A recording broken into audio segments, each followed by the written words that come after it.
दोस्तों welcome back to our channel movie for explain. दोस्तों आज हम इस वीडियो में 2022 में आई रोमांस थ्रिलर मूवी 18 पेजेस का एक्सप्लेनेशन करने वाले हैं। इस मूवी को IMDb पर 9.1 आउट ऑफ 10 की एक शानदार रेटिंग मिली है। साथ ही 95% गूगल यूजर ने इसे पसंद भी किया है। मूवी की स्टोरी में एक ऐसा प्यार दिखाया गया है जो गंगा के जल जैसा एकदम प्योर और पवित्र है। एक लाइन में कहूँ तो मूवी देखकर मजा आ जाएगा। Real and natural love story जिसे देखने के बाद आप भी इमोशनल हो जाएंगे। तो वीडियो को लास्ट तक जरूर देखना, साथ ही चैनल को सब्सक्राइब करके वीडियो को लाइक भी कर देना। तो चलिए बिना किसी देरी के मूवी शुरू करते हैं। मूवी की स्टार्टिंग में हम एक लड़के सिद्धू को देखते हैं जो हर टाइम बस फोन से ही अटैच्ड रहता था और उसके चक्कर में वो अपने आसपास के लोगों पर बिल्कुल ध्यान नहीं देता था। दरअसल उसकी एक गर्लफ्रेंड थी जिसका नाम प्रीति था और वो हर टाइम सोते जाते उससे ही चैटिंग करता रहता था। एक दिन जब प्रीति का बर्थडे था तो सिद्धू बहुत खुश था क्योंकि आज वो प्रीति से मिलने वाला था और वो प्रीति को बहुत प्यार भी करता था। इसके अलावा सिद्धू एक ऐप डेवलपर भी था जिसने हाल ही में एक ऐसी ऐप बनाई थी जिसकी ऐप से लोग वर्चुअली तरीके से कहीं भी मौजूद रह सकते थे। और कुछ दिन बाद क्लाइंट मीटिंग के बाद इस ऐप को उनकी कंपनी लॉन्च भी करने वाली थी। यहाँ पर सिद्धू की एक बेस्ट फ्रेंड भी थी जिसका नाम शाकी था और वो हर सिचुएशन में सिद्धू को सपोर्ट करती थी।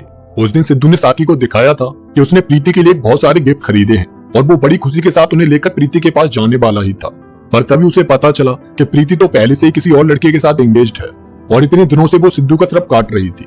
सिद्धू ने इंस्टाग्राम पर उस लड़के के साथ प्रीति के फोटोज देखे थे #न्यू लाइफ के कैप्शन के साथ। इसकी वजह से सिद्धू काफी डिप्रेस्ड हो गया था और पागलों की तरह ड्रिंक करके सड़कों पर घूमने लगा था। उसने अपने रूम को भी पूरा बियर बार बना दिया था और ये सब देखकर शाकी को बहुत बुरा लग रहा था। इसीलिए उसने सिद्धू से मूव ऑन करने के लिए कहा क्योंकि गलती उसने नहीं प्रीति ने की थी। और इसलिए सिद्धू गुस्से में प्रीति के बॉयफ्रेंड को जाकर मारने लगता है क्योंकि उसे अपना गुस्सा कहीं ना कहीं तो निकालना ही था। और उसकी वजह से पुलिस सिद्धू को पकड़कर पुलिस स्टेशन ले आती है जहाँ पर सिद्धू के डैड उसे छुड़ाने के लिए आते हैं। सिद्धू के डैड बहुत बड़े इंडस्ट्रियल थे पर फिर भी सिद्धू उनके साथ नहीं रहकर अलग फ्लैट में रहता था और इसका रीजन था उसके ग्रैंडफादर।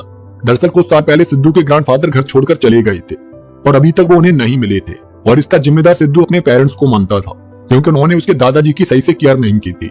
अब घर आकर सिद्धू गुस्से में प्रीति के फोटोज और लेटर्स को जलाने लगता है और तभी उसे अपने पास एक डायरी मिलती है जिसमें एक नंदिनी नाम की लड़की का जिक्र था। दरअसल वो डायरी नंदिनी की ही थी और जब सिद्धू ड्रिंक करके रोड पर भटक रहा था तब उसे वो डायरी वहां पर मिली थी और वो उस डायरी को उस टाइम नशे में ही अपने घर पर ले आया था। उस डायरी में लिखा था कि नंदिनी ना ही फेसबुक इंस्टाग्राम यूज करती थी और ना ही वो फोन रखती थी। वो अपनी लाइफ में नेचर से काफी जुड़ी हुई लड़की थी। उसे फोन और सोशल मीडिया सारे डिस्ट्रैक्शंस लगते थे।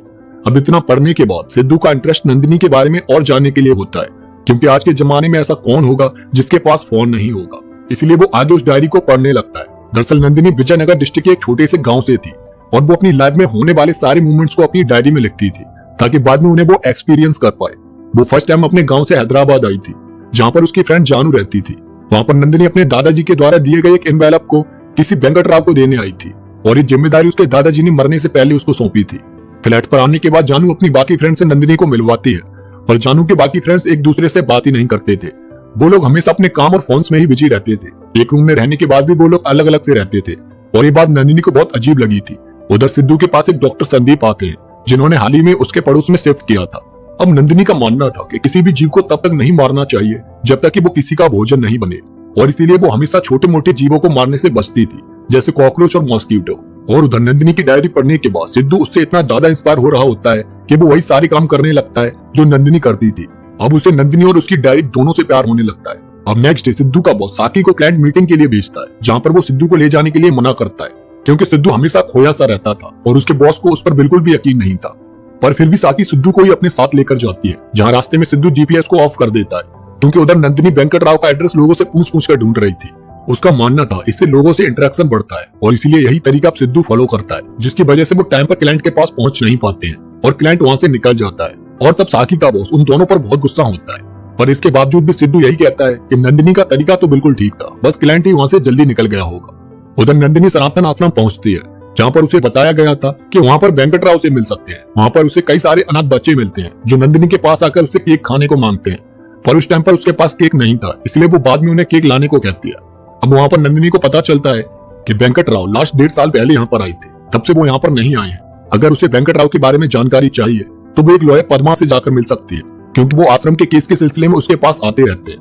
दूसरी तरफ सिद्धू को रास्ते में एक आदमी मिलता है जिसकी कार ब्रेक डाउन हो जाती है और उसकी हेल्प करने के लिए सिद्धू उसे अपनी कार में लिफ्ट दे देता है क्योंकि नंदिनी की वजह से अब सिद्धू भी हेल्पिंग नेचर का बन गया था।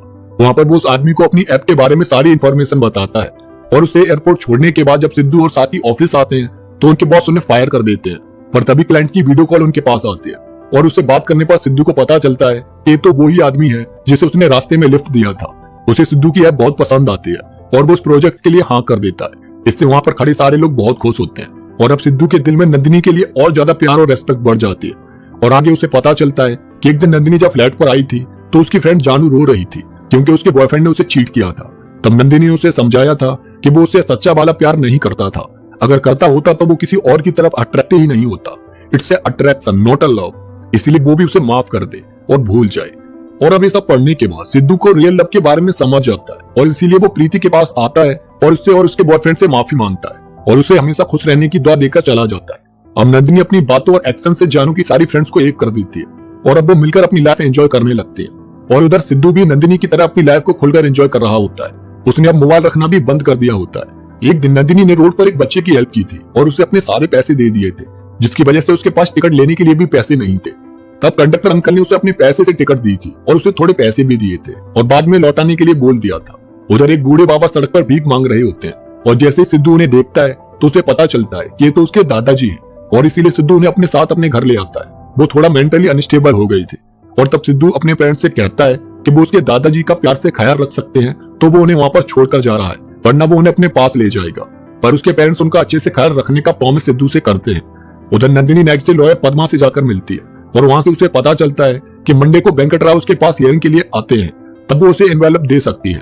तभी नंदिनी देखती है कि एक कार मैकेनिक राशिद उसका पीछा कर रहा है और नंदिनी उससे बचती हुई वहां से भाग जाती है। अब उसकी वजह से नंदिनी बहुत परेशान हो जाती है और ये देखकर सिद्धू को बहुत बुरा लगता है। सिद्धू को नंदिनी से इतना ज्यादा प्यार हो गया था कि वो गर्मी में भी स्वेटर पहनकर घूम रहा था क्योंकि उस टाइम पर नंदिनी के यहाँ पर ठंडी पड़ रही थी। वो नंदिनी के हर एक मूवमेंट और इमोशंस को खुद जीना चाहता था और उसको महसूस भी करना चाहता था। उसके बाद मंडे को नंदिनी ने वेंकटराव का कोर्ट के बाहर बहुत देर तक इंतजार किया, पर उसके इंतजार करने के बाद भी वहां पर वेंकटराव नहीं आए तो वो वहां से जाने लगी। तभी वहां पर एक जोनी नाम का आदमी आया और वो नंदिनी को कहकर अपने साथ ले गया कि वेंकटराव ने उसे बुलाया है।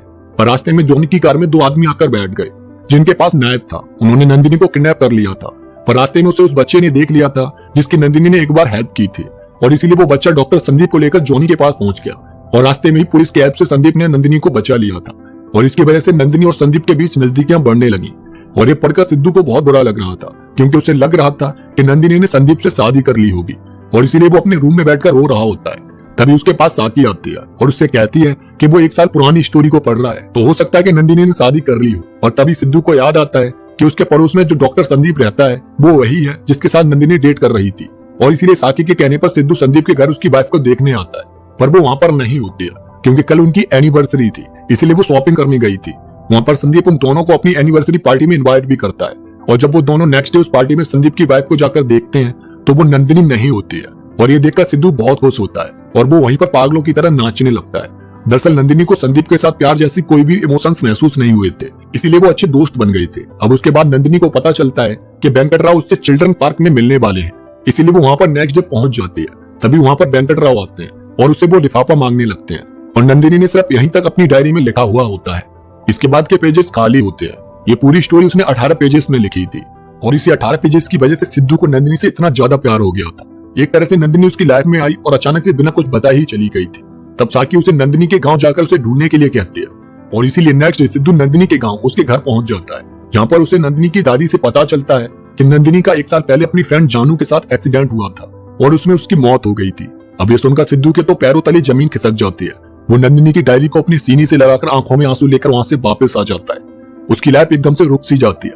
पर एक दिन वो अपने दादाजी को लोगों को भोजन खिलाते हुए देखता है और उनसे इसके बारे में पूछता है। तब वो सिद्धू को बताते हैं कि उसकी दादी की इच्छा थी जिसे वो आज पूरा कर रहे हैं। अगर मरने वाले पर्सन की इच्छाओं को हम पूरा कर सके तो वो हमेशा हमारे पास जिंदा रहते हैं। और ये सुनकर अब सिद्धू नंदिनी की डायरी में लिखी हुई उसकी इच्छाओं को पूरा करने में लग जाता है, जिसमें वो अनाथ बच्चों के लिए खाने की बहुत सारी चीजें लेकर जाता है और सड़क पर घूमने वाले लड़के को स्कूल में एडमिशन दिलवा देता है। साथ ही आश्रम में रहने वाली कुछ ऐसी लड़कियां थी जिनका फेस खराब हो गया था, इसीलिए सिद्धू उन सबकी सर्जरी करा देता है जिससे वो अब सुंदर दिखने लगते हैं। साथ ही नंदिनी के फ्लैट पर काम करने वाली लड़की को कॉलेज में एडमिशन भी दिलवाता है, जो कि पैसों की कमी की वजह से आगे नहीं पढ़ पाई थी। ये सारी विशेष नंदिनी पूरा करना चाहती थी, जो अब उसके लिए सिद्धू पूरी कर रहा था। वो बस कंडक्टर वाले अंकल को उनका 120 रुपया भी वापस कर देता है, जिसके बदले में कुछ दिन बाद उन अंकल का एक लेटर सिद्धू के पास आता है जिस पर लिखा हुआ था कि उन्होंने 1 साल पहले नंदिनी को गवर्नमेंट हॉस्पिटल में आईसीयू में एडमिट देखा था अब ये पढ़कर सिद्धू शॉक हो जाता है क्योंकि नंदिनी की दादी ने उसे बताया था कि नंदिनी की मौत जेजे हॉस्पिटल में ले जाते हुए रास्ते में ही हो गई थी। और इसीलिए अब सिद्धू कंडक्टर अंकल से जाकर मिलता है और उनसे उसे पता चलता है कि नंदिनी आईसीयू में एडमिट थी और उसका ऑक्सीजन मास्क भी लगा हुआ था। अब इससे सिद्धू समझ जाता है कि नंदिनी उस टाइम पर जिंदा थी और उसे उम्मीद होती है कि अभी भी नंदिनी जिंदा ही होगी। इसीलिए वो नंदिनी से रिलेटेड सारे लोगों से उसके बारे में पूछने लगता है और उसे ढूंढते हुए वो उसके फ्लैट पर आता है जहाँ पर जॉनी आ जाता है और वो उसे बताता है कि उसे पता चला था कि सिद्धू नंदिनी को ढूंढ रहा है। वहाँ पर जॉनी बताता है कि उसे नंदिनी से वो लिफाफा चाहिए था और इसलिए उसने उसे किडनैप भी किया था, पर वो बच गई थी और उसी ने ही वेंकटराव को मारकर नंदिनी के पास उस दिन चिल्ड्रन पार्क में किसी और को वेंकटराव बनाकर भेजा था। पर यह बात नंदिनी को पता चल गई थी और इसीलिए वो वहां से भागकर अपने फ्लैट पर आ गई थी जहाँ पर जॉनी ने आकर नंदिनी को बहुत बुरी तरह से टॉर्चर करके मारा था। पर वो वहां से भी बचकर अपनी फ्रेंड के साथ निकल गई थी और इसीलिए जॉनी ने रास्ते में ही उसकी कार का एक्सीडेंट कर दिया। पर उसे नंदिनी के पास वो लिफाफा नहीं मिला था, उसने वो लिफाफा रास्ते में ही कहीं छुपा दिया था। अब ये सब सुनने के बाद सिद्धू जॉनी को उसी तरह से मारता है जैसे उसने नंदिनी को मारा था और वहां से जाकर उस लिफाफे को ढूंढने लगता है। तभी उसे याद आता है कि नंदिनी कम्युनिकेशन के लिए पोस्ट बॉक्स को यूज करती थी और इसलिए वो जब उस पोस्ट बॉक्स को ओपन करके देखता है तो उसे उसके अंदर वो लिफाफा मिल जाता है, जिसे ओपन करने पर उसे पता चलता है कि वो सनातन आश्रम का मैप है जहाँ पर एक बिल्डिंग बनाने का लेआउट रेडी किया गया है और उस लेआउट को वज्र कंस्ट्रक्शन ने रेडी किया था। इसीलिए नेक्स्ट डे सिद्धू उस लेआउट को वज्र कंस्ट्रक्शन के एमडी विजय को जाकर दिखाता है और उससे मोजो के बारे में पूछता है क्योंकि जॉनी को मोजो नाम के आदमी ने ही नंदिनी से उस लिफाफे को लाने के लिए कहा था। पर विजय उसे कुछ भी नहीं बताता है और उसके जाने के बाद मोजो को कॉल करके सिद्धू को मारने के लिए कहता है। पर सिद्धू को मोजो के बारे में पता चल जाता है और उसे मारने के बाद वो सबको सच बताने को रेडी हो जाता है, जिससे सिद्धू को पता चलता है कि विजय ने कई सारी जमीनों पर कब्जा करके अपना एम्पायर खड़ा किया था और उसी के लिए उसकी नजर कुछ साल पहले सनातन आश्रम की जमीन पर गई जो सिटी के बीचों बीच में थी। इसलिए उसने वहां के लेआउट को रेडी करके नंदिनी के दादाजी के पास भेजा जो कि वास्तु के एक्सपर्ट थे और उन्होंने विजय को बताया था कि इस लेआउट का वास्तु बिल्कुल ठीक है और इसीलिए विजय सनातन आश्रम के संचालक बाबा जी से जाकर मिला, पर उन्होंने उस लैंड को उसे देने से मना कर दिया और इसीलिए विजय ने रात को आश्रम में आग लगवा दी जिसमें बाबा जी के साथ 6 बच्चों की मौत हो गई और उनकी मौत के बाद उसने उस लैंड को हत्या लिया और बाबा जी के एक शिष्य वेंकटराव ने कोर्ट में इसके अगेंस्ट केस कर दिया और कोर्ट में लैक ऑफ एविडेंस की वजह से केस विजय के पलड़े में ही भारी था। पर तभी नंदिनी के दादाजी की बात वेंकटराव से हुई और एविडेंस की कमी की वजह से उन्होंने नंदिनी को उस लिफाफे के साथ वेंकटराव के पास भेजा। और जब सिद्धू ने मोजो से नंदिनी के बारे में पूछा तो उसने बताया कि उसने हॉस्पिटल जाकर खुद कंफर्म किया था कि नंदिनी मर चुकी है। डॉक्टर ने उसका डेथ सर्टिफिकेट भी बनाकर दिया था और जब सिद्धू उस डेथ सर्टिफिकेट को देखता है तो उसे पता चलता है कि वो डेथ सर्टिफिकेट डॉक्टर संदीप ने बनाकर दिया था।